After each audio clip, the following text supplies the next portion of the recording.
At ngayon po ay tatalakayan natin, isasabi nga natin na principal advocacy. At ito po ay patuloy na parang itataguyod na inyong lingkod. At yan isa sa dahilan, partner, na kung mag-disclosure na kung bakit ako ay nagpaalam kay Chairman D. Edgard, di ko makakalimutan malaki utang loob sa pamilya. Thank you for the honor to be part of the Aliw Broadcasting family. Pero isa pong dahilan ay kompromiso po ako, natanggap ko isang posisyon bilang tagapangulo ng isang korporasyon, yung DG Health Specialist Incorporated, at sa board of directors din nung Fisher Medical Ventures Limited, isang listed company sa India, about healthcare din. Yes. Pero ang ating pong kasamahan natin dito, at kaya iniya ako maging panauhin natin dito, is siyang CEO sa Pilipinas at sa buong ASEAN countries ng Thai Medical Systems at ng DG Health Specialist Incorporated at ng Mercatus, kung ano pa. Kaya talaga pong nakapaliwanag yung background sa kanya, siya na ang pagpapaliwanagin natin. Ano nga ba itong Thai Medical Systems, Thai Medical Philippines, DG Health Specialist, at anong kabahalagahan ito para sa karaniwang pamilya, lalo na sa healthcare systems. Over to you, Madam Joyce, the CEO and Managing Director of Yes, Thai nako. Medical. Welcome po muli. Salamat uli, Gov, and syempre kay partner Juday and sa DWIZ, sa buong staff po ng OVP sa IC sa karangalan na makasama niyo po ako uli ngayong hapong ito sa huling pagkakataon ba, Gov? Nakakalungkot naman, ano? But really an honor. Pero ito siguro, Gov, yung parang lumalabas na continuation ng mga ginawa mo at yung mga advocacy mo dito sa programang ito. At lalo na nating napatunayan na kailangan ito nung nagkaroon nga ng pandemya. Right. Nung pandemya na yon, even before that, alam ni partner Juday yan, na talagang yan ang sinusulong natin. Nagsimula ako sa medical tourism, na more of tourism, pero doon natin nakita yung lahat ng maraming kakulangan at gaps sa ating healthcare system. At dahil nga po doon, nung nagkaroon po ng pagkakataon, nung pong nakaraang taon, na maanyayahan kami ng isang Singaporean company from Mercatus, which is Mercatus Capital, at eventually nga po naging listed company siya sa India. Naanyayahan din po namin si Gov. Obet para siyang maging chairman ng kumpanyang ito dahil sa napakaganda po ng layunin, at ito nga po ay yung parang mapababa natin ang presyo ng primary care system. At the same time, mas mapaigting pa natin yung universal healthcare law na siyang ipapatupad na po or pinapatupad na sa ating bansa. So medyo naka-align siya dun sa ginawa ni Gov tungkol sa generics na pinababa yung presyo ng mga medisina. Ito naman po, ang pinapababa natin ay yung mga presyo po ng mga laboratorio, yung pong mga lab tests, yung pong mga diagnostics and screening na marami po sa mga lugar sa bansa natin ang hindi nakaka-access, no? Yun. So kapag sinabi kasi Nakakalungkot yun, Ma'am Joyce, healthcare, ano? Yeah. Oo, lalo na ngayon, 'di ba? Nakita natin lalo yung kakulangan during the pandemic, 'di ba? Yes, opo. Yes. Doon natin nakita na ang ICU beds pala natin ay wala pang 2,000. Sa buong Pilipinas. Ang ospital natin ay wala pang 2,000 at hindi nadadagdagan. At ang isa sa pinakamalungkot, nag-migrate pa yung karamihan sa mga health workers natin. Yes, Nung isang opo. araw, nagbigay ng pahayag ang ating Pangulo na kahit na gustuhin man natin na mas marami pa po tayong ospital at mga clinics, ang laki po ng kakulangan natin sa health workers na sa mga 200,000 po ang kailangan natin. Sabi nga, within 10 to 12 years pa siguro bago pa tayo ulit magkaroon ng, mapantayan yung population. So, nandun po yung ating layunin. Yun ang mga problema natin talaga. Kulang sa fasilidad, Facilities, sa health kulang sa health workers, workers at professionals. at professionals. Paano ngayon ang magiging papel at makakatulong? So, yun po yung DG Health. Yes. Yun na. Diyan na Doon na tayo po papasok. Opo. Dahil po sa kakulungan na yun, kailangan nating ma-digitalize. Di ba? Yun na, yung technology. Right. Nakita natin na even during the pandemic, nagkaroon ng mga telehealth teleconsult, di ba? Yan. Kung ano-ano pang mga electronic at digital platform. Yun po yung ginagawa ng DigiHealth. Kaya po siya DigiHealth is we're digitalizing healthcare doon pa lang po sa primary care level para po mas mapababa pa po natin yung presyo. Nakikita po siguro natin ngayon sa mga screen po natin, ito po yung tinatawag natin na automated telehealth machine, GOV. Or Yeah. parang ATM. Kasi dito po, sa isang machine lang, yung 60 clinical parameters, including lab tests. Opo. Magagawa na po dito sa machine na to within just 5 minutes. Ay, wow. At makukuha Oo. kaagad nila yung resulta sa cellphone nila, sa email po nila, at meron din po tayong printout na may kasama na siyang diagnosis kasi meron na po siyang kasamang artificial intelligence. Uy. At dahil nga po, nasa isang machine na lang siya, madali na po siyang dalhin. Kahit sa mga malalayong na po. lugar, liblib Opo. na pook, walang kuryente. Kasi kahit na po walang kuryente, meron siyang battery pack. At kahit walang internet, gagana po siya. Wow. So, kailangan lang siya na i-charge or kung may battery or may solar panel, Yes. pwede na po siyang gumana. So, dito, Gov and Juday, ito isa sa mga naging invention o isa sa mga produkto ng atin pong DigiHealth na ito po, marami na po sa ating mga LGU ngayon, pati yung mga blood pressure, yung mga vitals nila, yung glucose, yung hemoglobin, TB, dengue, malaria, So, practically, pregnancy everything, test, naku, HIV nakukuha test, na. magagawa na po siya dito sa machine na to. At dahil nga po point of care test siya, madali siyang madala sa kung saan saang lugar at mas mababa po ang presyo po niya. So, generally, nasa kalahati lang po ng mga laboratory test. Pero, ang gusto lang natin i-emphasize dito, Gov, hindi natin pinapalitan ng mga doktor, hindi din po natin pinapalitan ng mga hospital at clinic kasi point of care po to. So, kapag ka nag-positive, for example, ina-advise po natin si patient na una, magpatingin po sa doktor, meron po tayong teleconsultation doon, or pumunta po sa laboratory at sa ospital kung kailangan na talagang i-hospital Yes. kasi may kailangang test pa. Ang sinasabi mo, pinapadali yung trabaho Pinapadali. nila. Oo. Yan pa yun, Gov, yung sa health workers natin. So, nung pinakita natin sa mga health workers natin, kasi ang nangyayari, yung mga administrative, yung mga clerical ba na pagtatype at pagsusulat at pagtatali ng mga records, Records, yan. nandito na siya. Kasi, Gov, Mano-mano kasi siya. ito hindi na siya mano-mano. Oo. Ito electronic na, lahat ng mga resulta dun sa test, pati yung diagnosis ng doctor, pumapasok na siya automatically sa health record. So wala nang magta-type, wala nang magsusulat because everything, yung pong result, automatic pumapasok na siya. So yung Nakalagay yung patient, electronic health record. Opo, yung Yun electronic na. health record. Kaya pala, So yung oo. patient, saka yung pong clinic, si nurse, si doctor, lahat sila meron na pong data. Kaya madali na po nating nalalaman kung May may kopya, outbreak, oo. for example, sa isang community. Kasi ngayon din, halimbawa, Juday, for example, yung ginawa namin sa mga ibang lugar, Marikina, for example, 100 patients in 8 hours. And then within 8 hours, lalabas po kaagad yung data. Ilan dun sa 100 patients ang may diabetes? Yun siya sabing data analytics. Opo, ito po yung data, Data analytics, Because right. it's electronic na nga. Opo. Yun. Hindi katulad ngayon na hihintayin mo pa next week kung para Totoo, bilangin ilang araw. kung ilan ang may diabetes Yes. na mataas May na tali-tali glucose, pa yan, Ma'am tali-tali Joyce, pa di ba? yan, May Oo. mali-mali pa yan, Miss course. Juday. Kasi Minsan, oo. nagkakamali na kung saan Nalilito na. nilalagay na column. Ano. Yung ruler, medyo tumagilid na gano'n. Sa konti. Nilagay. Okay, so, May gitna. and even yung positive, naging negative na. You know? So, yun yung mga maraming medical errors na natutugunan din Maiwasan. ito. That's why we need to digitalize. At ito yung magpupuno dun sa kakulangan ng health workers. Kasi yung mga health workers natin, dahil nga yung administrative part, gagawin na nito pong machine natin, yung health worker, clinical na lang ang gagawin niya. Yun. So, magtitingin na lang siya talaga.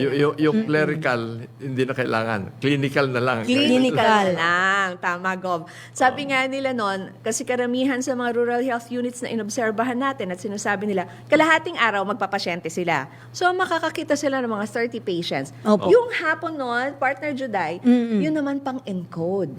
Kung ano yung mga oras findings ng nila. pagtatay, Totoo pag-encode, naman. lahat yan, para maka-reimburse sila sa PhilHealth for universal healthcare. Oh. Kasi requirement po ng PhilHealth na ang mga clinic, para ma-reimburse, kailangan meron sila electronic health record. Kailangan naka-computerize yun. Opo. So kung manual yon, hindi tatanggapin, hindi ma-reimburse. So ito So, yung mas mapabibilis mas pati yung mga... mapapabilis. Mas mapapabilis ko. So ang tagline natin, advanced, affordable, accessible. So Three A's. we give the Triple A. Triple A.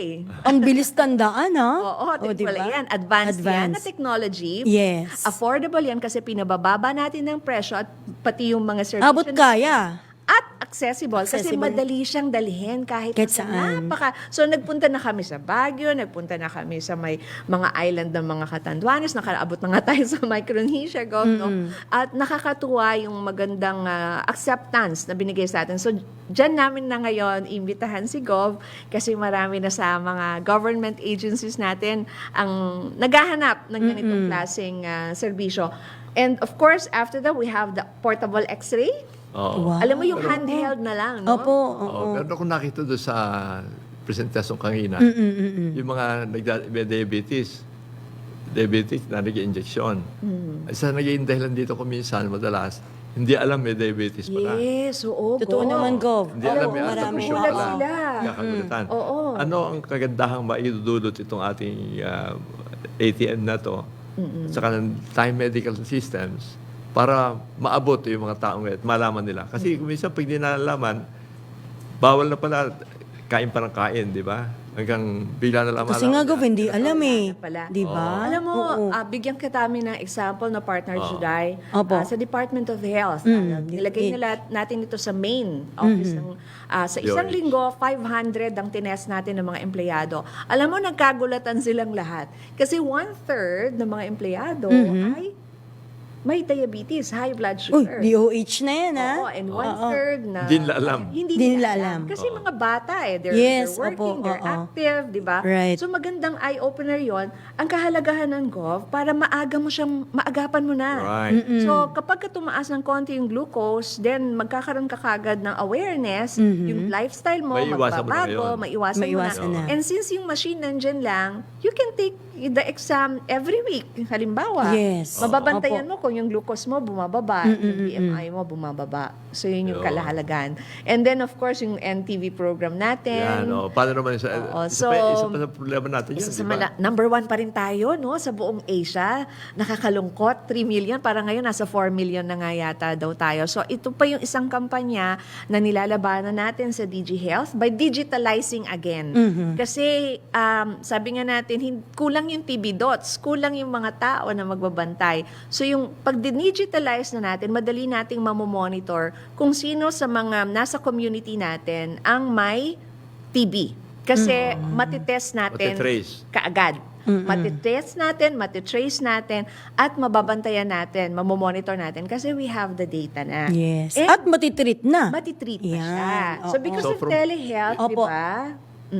Sisigit ko lang. Yes po. Yung kumpanya, 3A's. Advanced 3A's. Technology, accessible, Affordable. Accessible. Ito naman sinasabi mo dito, 40s naman to sa NTV. Oh yes, yung 40s. Tinitrace natin Trace. para malaman dun sa Yan. community through our DG Health ATM, yung questionnaire, sino dito yung posibleng may TB. And then, iti-test natin siya. Test. Yung testing natin will have the handheld x-ray, saka yung sputum test, doon na para hindi na pupunta pa sa malayong laboratory yung Tama. patient. So, na-test mo na siya kaagad at the point of care, and then yung treatment, andun na rin si doktor, bibigyan na siya ng consultation. Yes. Pagkatapos, high-tech na rin ang TB dots natin. Kasi hindi na kailangan pumunta si patient sa clinic, sa TB dots para pakita na umiinom siya ng gamot. Kahit nasa bahay siya, malalaman na. I-record na lang through telehealth. Wow. So, nare-record lahat yon. And because you are able to monitor and digital technology, dino-notify niya si patient na, uminom ka na ng gamot. Ubus na yung yung gamot Ang laking mo. tulong pala niya, Iti-text no? na siya Talaga kung, naman, kailangan. oo. So, lahat ng yon, and then the clinic, may data kung sino yung nakakamintis ng pag-inom ng gamot. Oo, Diba? yung mga nakakalimot. Nakakalimot. nakalimot. Ganyan. Oo. And because you have the data, alam mo kaagad sa community kung sino yung bumababa ba o tumataas yung Ayun. incidence. So ito sa banggit mo sa mga LGUs, saan nilalagay ito? At kung halimbawa, nalaman ngayon na pasyente may diabetes o hypertension, ano susunod na hakbang at paano nakakatulong itong ating sistema nito ngayon? Kung kinakailangang magkonsulta. So number one, Gov, sa clinic, magkakaroon sila ng PhilHealth reimbursement kapag nagkaroon sila electronic health record. Susunod nito, yung gamot, kasi may inventory management tayo, hindi na makukulangan. Kasi mapaprograma na ng clinic. Unlike ngayon, may mga sinasabi. Base dun sa analytics, ma'am, na- expire, Yeah. or kulang. Gamot eh, hindi. Maggamot. Kasi walang enough na data. Pag may data ka, malalaman mo kung ilan ang diabetics, di ba? Alam mo, Ano ba tawag dun, ma'am? Matatansya? Oo, Mapaplano yung- Mapaplano. Procurement. Oo. Yan. Yung procurement mo. Hindi sobra, hindi kulang. Hindi kulang. So, ang laki na Sapat. mo ng pagkakatipid Tipid. natin. Oo. Di ba? Oo, okay. Saktong-sakto lang. Walang masasayang. And then, Gov, kung sino yung may kailangan halimbawa na ma-ospital, so itong clinic na to, may referral system siya kasi digital na eh. The idea of universal healthcare is to prevent the people na tumakbo sa ospital. ospital, Kasi ang right. tendency, takbo sa ospital kahit nalagnat or Oo, diarrhea totoo. or Oo. konting ganyan. Ngayon, ang universal healthcare sabi doon, huwag tatakbo muna sa ospital kasi crowded na eh. So dito ka Totoo. muna sa rural health unit. So with our ATM, yung data na Malalaman yon, madali na siyang i-refer kung sa mga ospital kung kailangan talaga. That's the power of digitalization. Ayan. So, oo yung nga. DOH ngayon, at mga LGUs, makapagpaplano ko ano yung gamot na kailangan. Hindi ko minsan yung gamot na nabibili, hindi pala yun ang Hindi naman kailangan hanggang kailangan. nag-expire. Marami nadadyaryo na naakse ang pera dahil doon sa bagay na yun. Ang isa pa, Gov, na obserbahan natin, dito sa Manila, hindi mo masyadong makita eh. Pero sa mga isla, yung kahit may rural health unit, yung laboratory test, babiyahe ka pa lalakad ka pa ng 2 oras, 3 oras para pumunta sa lab Malayo. test. Which is, para magpa-lab test sa ospital. Tapos, ang resulta nun, 1 linggo, babalik Bago ka na mo naman makuha. Para Oo. makuha. Lumala na yung pasyente, no? So, dito sa ATM natin, dun mismo, sa clinic. Right there and gagawin then. na kaagad yung lab test. Meron tayong din na yung ipiprick lang niya. Yeah. Oh, Pagkatapos, makukuha niya kaagad yung resulta and from that machine also, magte-telehealth na siya kay doktor.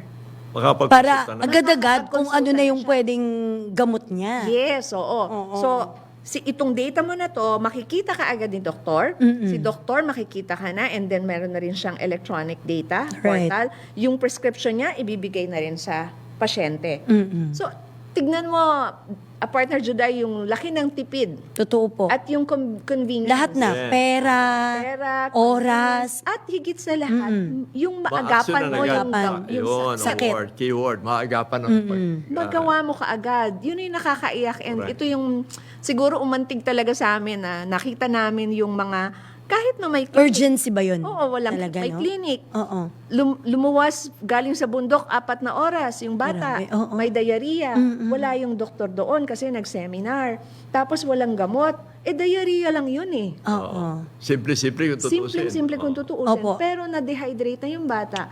Sa layo ng biyahe. Sa layo layo ng ng biyahe. biyahe. Kailangan ngayon na yung ambulansya na papunta sa probinsya. I mean, yung mga ganong bagay ang gusto nating tugunan. Kaya talagang nagsumikap kami nung mga nakaraang 2 taon after nung pandemic kung ano yung mga solusyon na maibibigay natin. You know, Ano yung partner Juday, maitutulong? nasa advanced technology tayo, which is MRI. Ayun. Yan. ayun. Sinasabi Ano ni ba- Gob, ano ba yung MRI na Time naman? Medical Yan, yan ang System. pag-usapan natin. Doon kami nagsimula. We've been around for 16 years. MRI sa Pilipinas, may 170 lang sa buong Pilipinas. Yan, 170. yan ang DOH data natin. I remember, Ma'am Joyce, no? Yung nanay ko na hospital sa, at that time, UST, nag-MRI sa ibang ospital pa. So, binyahe pa siya ng ambulance. So, syempre, ikaw yung magbabayad bilang pasyente, magkano rin yun, di ba? Bisa pwede mo nang ipambili ng gamot. Kaya, tama siguro nga kayo, ma'am, 170 lang. 170. Dito kami na naman nagsimula ni Gov. Nung nalaman ko Diba? yung 170. At katulad mo, ako rin, yung tatay ko nung na-stroke, Opo. dun sa ospital na pinagpunta namin, nasa Manila kami, hindi ko na lang babanggitin. Pero wala ring MRI. So nagrenta pa kami ng ambulansya. So ang Yan. nangyari, lumala siya. Kasi CT scan lang siya. Meron na pala siyang maliit na block dun sa arteries niya sa Oh. brain. hindi ka agad na MRI kasi wala doon sa ospital. Opo. Nung lumala na, sabi, kailangan na siyang MRI. Kailangan namin siyang i-ambulansya. Magkano ang ambulansya? Saka yung pasyente Right. para At saka ibiyahe kung mo na sa... Biyahe. MRI ng maaga, hindi na sana hindi na lalala. sana Saan wala. Yun, Tama. importante So, doon. yun yung isa sa mga advocacy na naman na gusto nating tugunan dito, Gov, we're the manufacturers. So, tayo yung inventor, Juday. Wow. So, Talaga hindi naman. kami marketer or distributor, kundi tayo yung naka-imbento nung MRI na ito, which is a US technology from Harvard and Columbia University, na dinadala natin ngayon sa Pilipinas. Yun. Para tayo naman ang makinabang. Experience. Makinabang, tama. At bababa yung presyo. Opo. Part of Applicable ba July. dyan yung 3A's natin? Ayan na naman. Pasok na naman siya. Pasok Kasi na yung naman. technology natin, very advanced. Meron tayong para sa brain, meron tayo lang ang kauna-unahan sa buong mundo na may MRI para sa newborn, bagong panganak. Uy. Only this Bata. company has developed that technology. Last year, we got the US FDA na ini-introduce natin sa Pilipinas. Alam mo, partner Juday, pwede naming dalhin ni Gov to sa Singapore, sa ibang bansa. Pero talagang, alam mo, yung tawag ba na kailangan simulan na natin sa Pilipinas. Kasi ang tinitingnan lagi, yung mga Yung malasakit developed, sa kapwa Pilipino, ma'am. Kasi iba yung sitwasyon natin dito eh. Oo. Ano yun? Di ba? So yun yung naging siguro parte namin ni Gov para kumbinsihin ang mga kapartner natin sa ibang bansa na tignan nyo naman ang Pilipinas. Yan. Yes. So, yun yung dinadala namin na technology dito. So, that's the MRI. Meron na tayong teleradiology. Kasi kahit may MRI ka, kung wala namang magbabasa nung scan mo, wala rin. Tama. Dahil ang Kunwari, radiologists kulang din natin sila. sa Pilipinas ay nasa 2,000 lang. 2,000 radiologists. Ang Yung licensed and radiologist po, active. Buong bansa yun, ha? Bansa. That's the radiologist, active. yun yung nagbabasa ng... Ito yung nagbabasa ng x-ray, nagbabasa ng CT scan, Right. ng ultrasound, at ng MRI po. So, ang ginawa natin, Partner Juday, yung pong MRI natin may teleradiology na platform. So, yung pong MRI natin, yung mga hospital, kung wala silang radiologist, kinoconnect natin sila sa radiologist kahit nasaan pa, kasi meron Panig. meron na siyang, makikita niya na yung scan, diretso, yung images from the MRI, diretso na sa computer niya. So, yung turnaround time, tapos Mabilis na yung nababasa. mabilis, at Mabilis. mapapababa na naman yung presyo. Presyo. Kasi convenience, saka mabilis na. So, yan yung MRI naman natin. Yun. So, MRI sa Time Medical, digital specialist, yung ATM. Pero, sinasabi advanced technology, ano pa yung nakikita ng kumpanya at mga plano para ma-involve at magamit yung mga bagong teknolohiya? Gov, araw-araw may bagong technology sa healthcare. Siguro ang nag-motivate nito yung pandemya nga kasi sinasabi may magkakaroon pa ulit ng next pandemic. Nako. So because of that, we keep on developing technologies. Ang isang siguro napaka-hot topic ngayon is ang artificial intelligence. AI. Yan, Which is oo. the AI. AI. So, ito yung isa sa mga disruptive technology natin because for the information lang po, para lang magkaroon ng background, yung pong ating holding company ay more than 300 na companies na pag-aari. So, iba-iba pong kumpanya ito, like Time Medical's MRI. Marami sa healthcare, Karamihan po is the healthcare. Healthcare. Now, meron tayong mental health AI, artificial intelligence, kasi napakalaking problema ang mental health sa ngayon, di ba Ay, po? oo naman. At Nako. may kakulangan na naman tayo sa mga psychiatrists Right. at psychologists. So we developed an AI, an artificial intelligence for mental health na nadidetect niya through voice lang. Kung anong klase, sa pamamagitan ng boses, kung anong klase ng level of depression or anxiety. Kasi di ba, Partner Juday, kapag tumawag ka sa nanay mo, hello na, ay, kumusta na po, Nay? Nararamdaman niya kagad, oh anak, ba't parang malungkot yung boses mo? Is there something Is wrong? there something wrong? Di ba? Ganon. Oo, So oo, that's oo. the basic logic of that. With millions of data points ng pong boses natin, nadidetect kung anong klase ng Kung may mental- pinagdadaanan kung ka may ba? pinagdadaanan ka Ayan, So that's oo. one of them. Then we have the facial AI, and then soon we have the blood test for thrombosis. So malalaman ka agad kung may Diba, clot ka ikaw, na. blood clot. And then we have nga po yung pong x-ray natin na may artificial intelligence na rin. So pagkuha ng x-ray, in 1 minute, may interpretation na siya. Kagad-agad. Kaagad-agad. And So it's yung Mababasa action dapat na. ng doktor, magagawa na. magagawa na. Kailangan hospital, kung hindi naman, kaya naman, treat na lang na maayos. At hindi na lalala pa.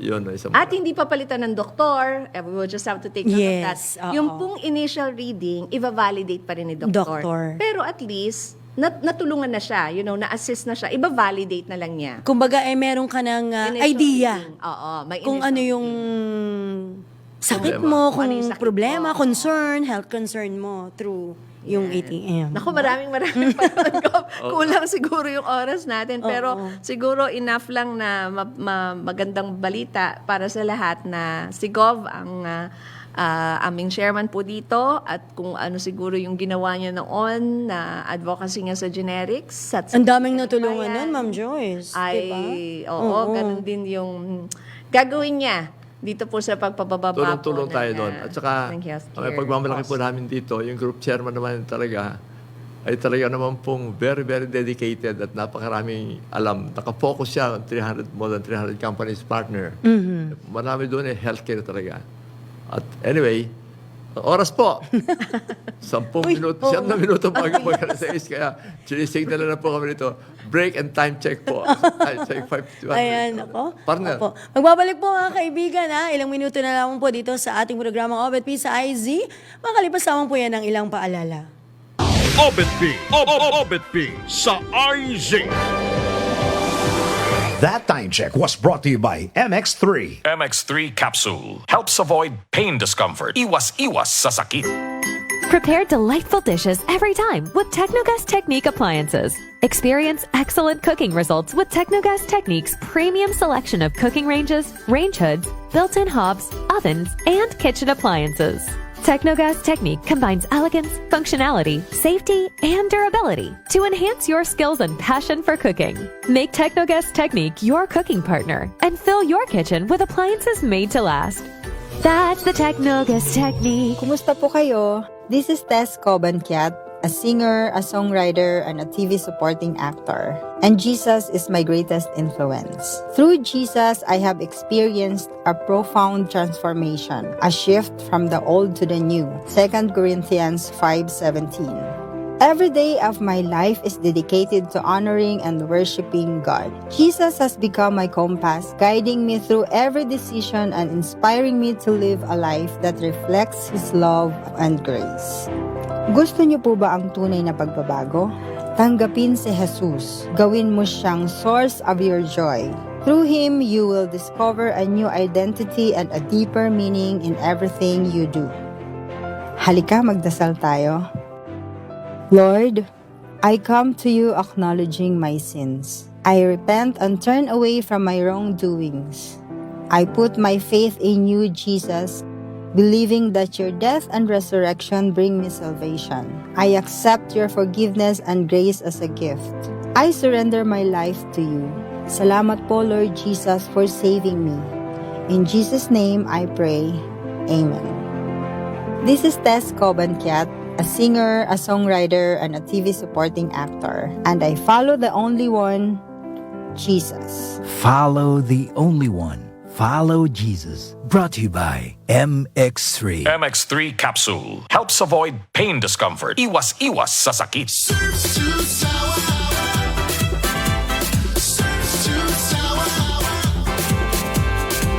Ikaw ako, lahat tayo. Araw-araw, konektado. Surfing na, walang sawa. Ang mura, walang kontrata. Tara na mag-surf to sawa. Ang prepaid na fiber internet. Tara na mag-surf to sawa.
Mag-Surf to Sawa prepaid fiber internet na. Sa halagang 4 pesos per day per user, tuloy-tuloy ang surfing na unlimited, mura at walang kontrata. Powered pa ng Converge. Punta na sa surftosawa.com o sa facebook.com/surftosawa para mag-apply. Surf na! Obet P. Obet P. Sa IZ. Kasama sina Governor Obet Pagdanganan at Judith Estrada Lorino. Ang bilis ng oras talaga, Ma'am Joyce. Pero may ilang mga tanong lang tayo. Dun sa binabanggit yung ATM, ma'am? Paano yun bibili yung, kunwari, yung LGU? Ilan ba ang kailangan niyang bilhin? O nakadepende sa kung ilan yung kanyang mga barangay ba tawag doon na pwedeng maserbisyuhan ng mga makinang ito? Juday, ang DOH kasi nagkaroon na sila ng parang study, no? Nasabi doon, for the universal healthcare, dapat sa bawat 20,000 na population, may isang clinic. Rural Health Unit, RHU. Opo. Pero doon, base rin dun sa study nila, 2,600 lang ang rural health unit sa buong Pilipinas, existing, at ang kailangan ay nasa 5,000. Okay. So, doble ang kulang. Kaya itong ATM natin, yun yung magtatawid. Kumbaga, na imbis kung dahil kulang ang clinic, parang ito ay isang clinic na rin na nilalagay natin within the RHU. Opo. Kasi ang isang ATM can do about 100 patients in one day. Sa ngayon, dami. So pag nalagyan mo ng ATM, parang Doble. tumitriple yung kapasidad ng clinic. Kasi on the average, nasa 30 to 40 daw ang patients per day, ng RHU. Yan po yung naging naobserbahan na namin. Kasi nga, mabagal, tapos sa hapon, magtatali pa sila. At hindi sila nare-reimburse kasi hindi electronic pa yung data nila. So ngayon, imagine 100 in one day, tapos meron ka ng data. Kompleto na kagad yung proseso, ma'am, so, no? Naging 2, 3 ka agad yung naging clinic mo. Yun. By Ay, having isa an pang mahalaga ATM. dito, Yes, ang nakikinig na LGUs, mapapabilis yung reimbursement. Para Oo, kasi may electronic health record ka na. Nandun na May kagad data ka eh. na. Oo. Pwedeng agad-agad, ma'am, ipasa mo na, Yes, i-forward mo agad. na. Forward mo na sa PhilHealth for Oo. reimbursement. Tapos yung first patient encounter, may 250 ka agad na ibibigay si PhilHealth kapag nagpa-register. investment, bababalik uli dahil sa Immediately, reimbursement. oo. So kapag ganon, so sa mga tagapakinig siguro natin, Yes, mga LGU opo. natin, yung mga siguro kahit mga barangay centers natin, Right. pwede nilang makuha ito so they can just probably call us Sige, ma'am. www.dghealth.ph. Ito po sa pagkakataong ito talagang government lang po ang ine-entertain po namin para Muna. matulungan.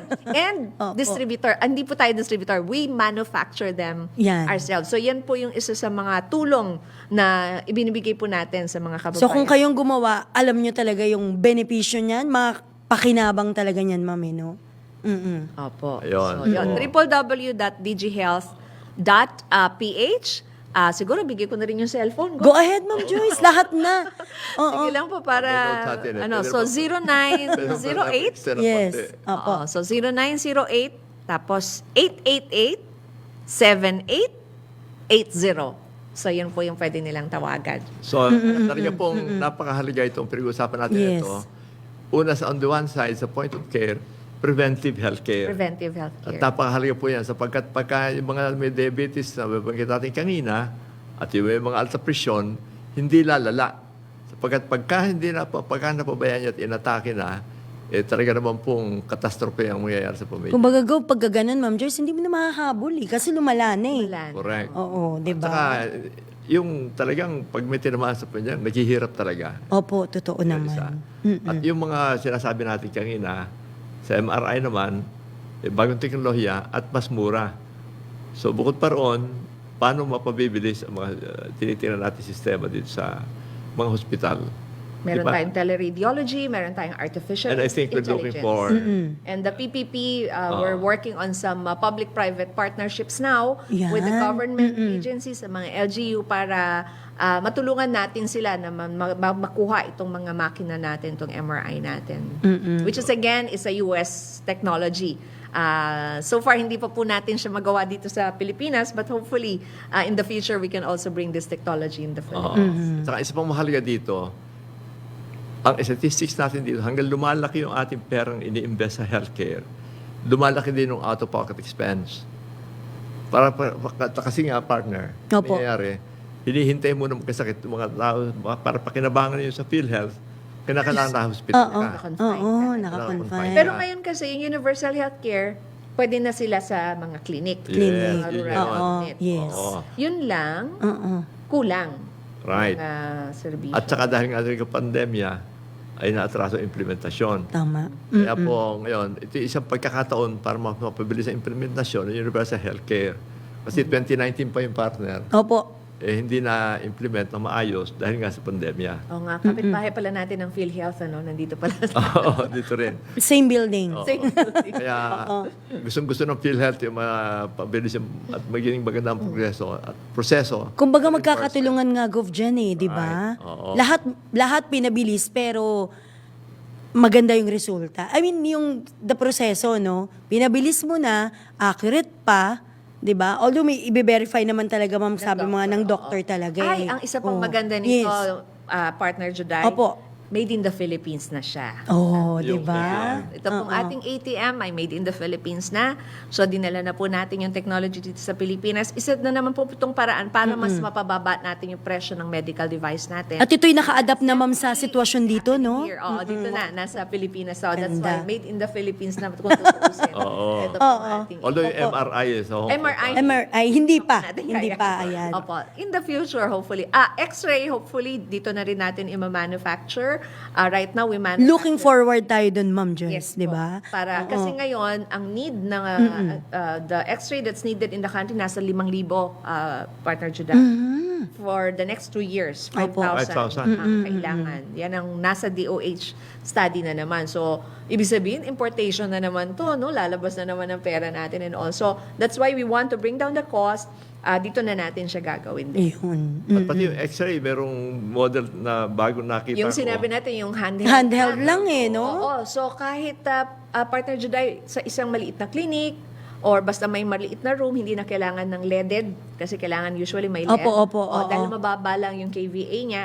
So, pipicture. Saka hindi na siya, di ba kapag ka-X-ray, susundan mo yung plate ng pasyente. Dito mo ilagay, dito mo ilagay. Ito, yung mismong machine na ang kasi whole body. Parang siya mag-a-adjust? Oo, siya mag-a-adjust. Aba. kung Ang gagawin saan mo, ma'am? Parang pinipicturean mo na lang siya ngayon. Oo, basta hawak mo lang siya. Hawak-hawak mo lang, pipicturean mo, parang ganun kung ano yung ano. Tapos pagka-capture, within 1 minute, lalabas Ito na sa yung computer yung result, may AI na siya, may interpretation na siya. Wow. At babalik ako na isang punto pa natin, sabi mo kanina, yung tuberculosis po, sabi nga kanina ni Joyce, ang Pilipinas po ang number 3, number 4 na pinakamasama. In the world. Kaso, sa buong daigdig, sa buong Asia po. Sa India, ang pinag-uusapan by 2025, makokontrol nila ang tuberculosis. Dito po sa atin, 3 milyon ng tuberculosis hindi natitrace na maayos. Opo. So, Kaya sana tinutulungan po- natin yung DOH Yes. na ma-digitalize. Ang sinasabi pa dyan, ma'am, di ba? Gov, no? Mga kaibigan, 3 to 6 months ang gamutan May 9 Diba? months na ngayon. May 9 Yung iba months may pa. 1 year na kasi we Opo. now have what we call as a multi-drug resistant. Yan. Yung Medyo, EMR natin na hindi na tumatalab ang kahit Opo, na anong oo. antibiotic kasi lumala na siya ng lumala. Dahil hindi yan natitrace, yung sasabi. Doon Hindi papasok ka agad natitrace, hindi ka agad nagagamot. Resistant na siya Yan.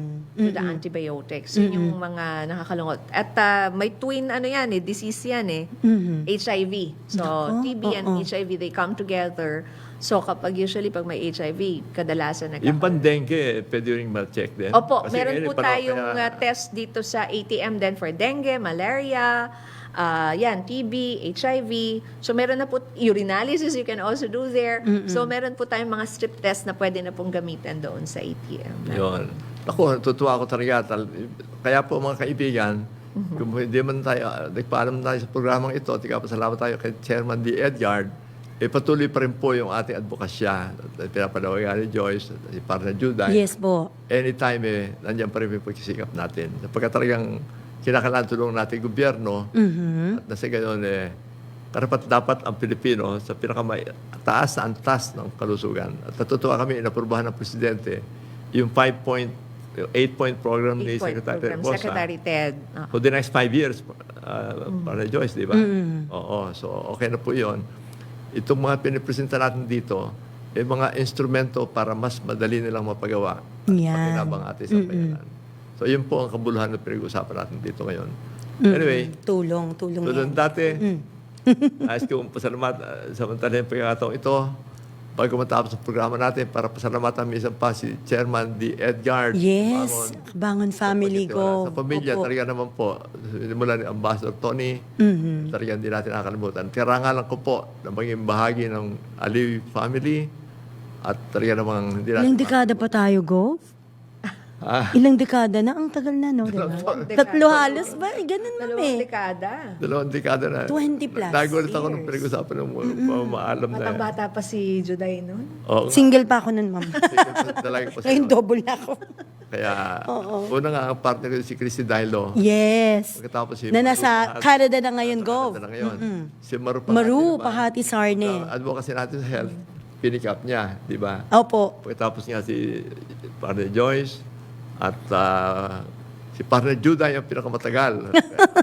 Kaya ako, Opo. Nako. talaga naman po. So muli-muli po ang aming pasalamat hindi lang kay Chairman Edgar, especially sa kanya at sa pamilya, kundi sa pati si Attorney McNeil Rente, yung ating pong mga management, ating mga officers. technical Yes. tumutulong sa atin. At Yung mga staff partner- natin, Go, ano? Staff natin, ito, oo. babanggitin ko na yung ating mga technical engineers po. Sina Engineer Aldrin Cruz, Giljan Reyes, Jeneline Rico Hermoso. Yung ating mga writers, of course, no, Gov, Yeah. sina Mayan Day Palma. Yung ating mga communication assistant, Gov, nakatuwang natin sa pagkuha natin ng mga interviews natin, ano, para sa mga makabuluhang paksa dito po sa OBET-P. Sa IZ every Saturday, ayan, si Eliza Quevedo po, kasama po dyan. Anyway, muli po ang aming lubos-lubos pasalamat at sana po patuloy na magtagumpay ang ating Aliw Broadcast Siyempre naman. sa Pangulo Chairman Edyard para lalo pang makapaglingkod sa iba. Yun naman po ang number one Be blessed purpose, eh. and continue to be a blessing to others. Yes. Yun po ang panalangin natin. Anyway, partner, para pagpasalamat at pagpaalam na sapagkat Signing off na ba, overtime na tayo. Inauthorize si chairman. Kaya po, ulit-ulit po at hindi natin nakakalimutan ng mga bagay na yan. At ako bilang naging co-anchor din ni Go for the last ilang taon ba, Go? Matagal eh, no? Dalaga pa nga sabi ko. Ang dami ko pong natutunan talaga. Ang dami ko po talagang natutunan. At nagpapasalamat po ako kay Boss Deac, no? At sa lahat po, sa pamilya Kabangon, dun sa Yeah, chance na ibinigay din sa akin, makapartner si Go. Ay, Di ba? I'm so grateful. All. At ako rin, kahit Si Ma'am Joyce, of kahit course. sa napakasandaling panahon na 2 taon din, ay nakasama ako ng Marami Galing tayong- mo Pinoy, Ganda Mo Pinas. Yes. Maraming salamat, Gov. Ako rin, maraming natutunan kay Gov, lalo na sa history. No? Ayun ako. Yeah, well, Opo. it's a process of learning from each other. Yes. Muli po, pagpalain nawa tayong lahat ng Panginoon Diyos at maraming pagpapala ang pamilya Kabangon at ang Aliw Broadcast Yes, family opo. para lalo makapaglingkod sa Tama. May you be blessed so you'll be continuing